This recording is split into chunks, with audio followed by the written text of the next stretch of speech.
Hello and welcome to another video. In this video, I'm going to be talking about Gotham Knights. I have about 3 things to talk about. The first one is that they've released the gameplay demo. The second news is they have cancelled the PS4 and Xbox One versions. Then the third news is we are not getting any microtransactions at launch and you don't need to play the game online. So let's start with the first news. As you can see in this video, I'm using clips from the gameplay. I don't want to play the full gameplay demo, or I don't want to post it on my channel because of Papa copyright. I don't want Papa copyright to come for me. But if Papa copyright comes for me because I'm using this clip, then I think I'll just take one for the team. So as you can see in the gameplay, it is not as smooth as you would expect, because obviously the game is still in development. It is not finished yet. I went through the comment section and people were saying the game is not finished and stuff like that. Obviously it is not. This is just a demo. The game is launching 25th of October if I'm not mistaken. So there is still a lot of time for them to polish a lot of things, which of course I can see that in the gameplay the animation is not really that smooth, but so far I like what I'm seeing. I'm a big fan of the Arkham Knight series, so I like Batman games. I'm a big fan of Batman, so seeing this thing, I'm impressed. I like the colors, I like the dark theme, I like the darkness. So far I like what I'm seeing. The game looks good. But we can all agree that the game needs a little bit of polish. So when the game releases, then we'll know if the game is good or bad. Then something else that I noticed online, some people were saying that the game gives this Avengers vibe. They're afraid that the game will flop because of how Avengers flop. But what I'm going to say is, let's just calm down. Let the game launch first and let us play the game first.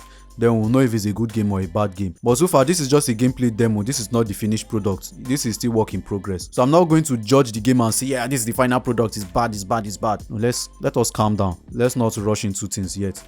Let me read the article I found on Eurogamer that talks about Gotham Knights PS4 and Xbox One being cancelled. I'll just read some part of the article and then I will give my opinion. The article is from Eurogamer that says Gotham Knights PS4 Xbox One versions cancelled to provide players with the best possible gameplay experience. Let me read this part of the article. Warner Brothers has cancelled the planned PlayStation 4 and Xbox One versions of Gotham Knights. The news, which came alongside a first look at gameplay showing Nightwing and Red Hood, means Gotham Knights will now launch on 25th October just for PC, PlayStation 5 and Xbox Series X. Warner Brothers did not go into detail on its decision to drop last-gen consoles or explain when this decision was made. By way of explanation, it simply said the move was to provide players with the best possible gameplay experience. So now let us talk about the issue of the game being cancelled on previous gen.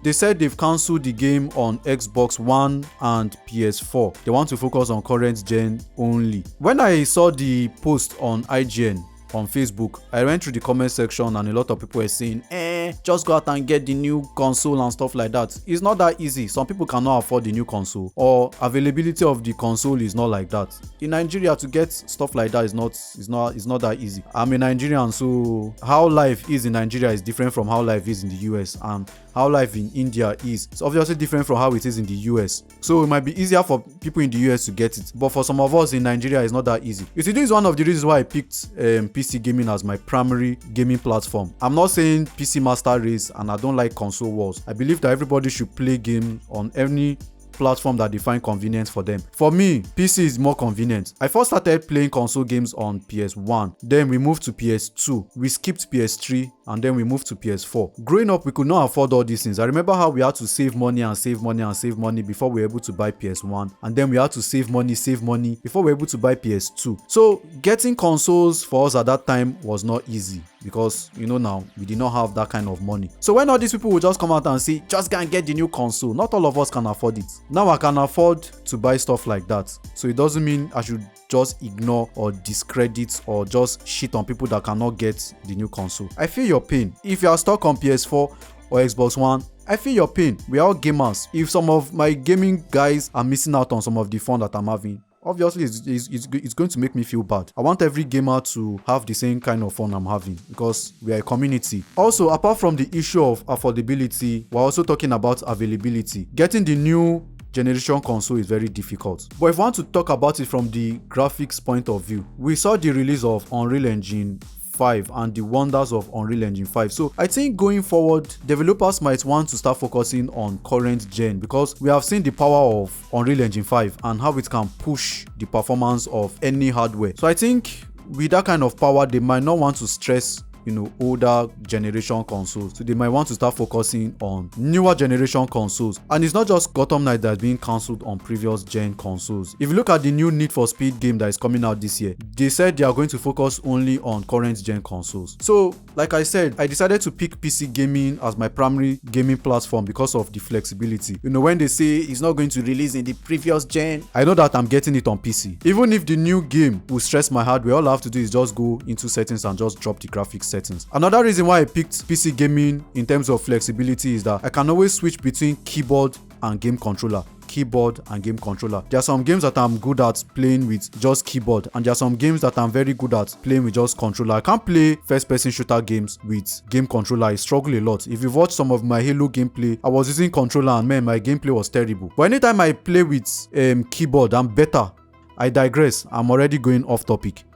So the next news about the microtransaction is, I saw this article on Push that says no microtransactions or online requirements for Gotham Knights. So let me just read this part of the article and I will give my opinion. Gotham Knights won't ship with any microtransaction when it launches for PlayStation 5 on 25th October 2022. It also won't have any in-game purchases. You won't need to connect to the internet to play the campaign in single player, and you only have to subscribe to PlayStation Plus should you want to head online for some co-op action.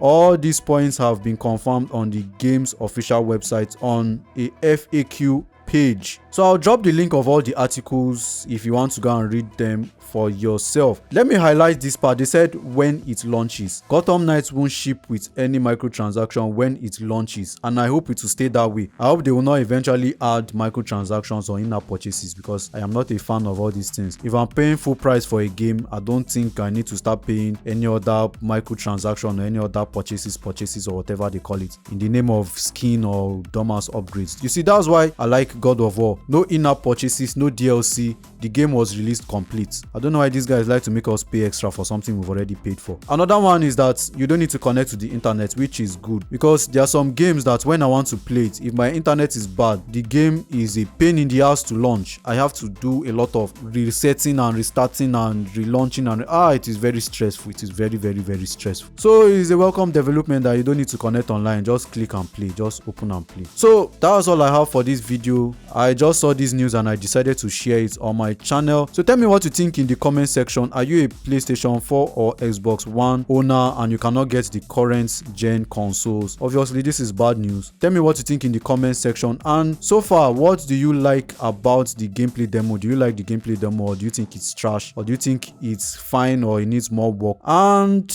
don't forget to like, share, subscribe. I will see you in the next video.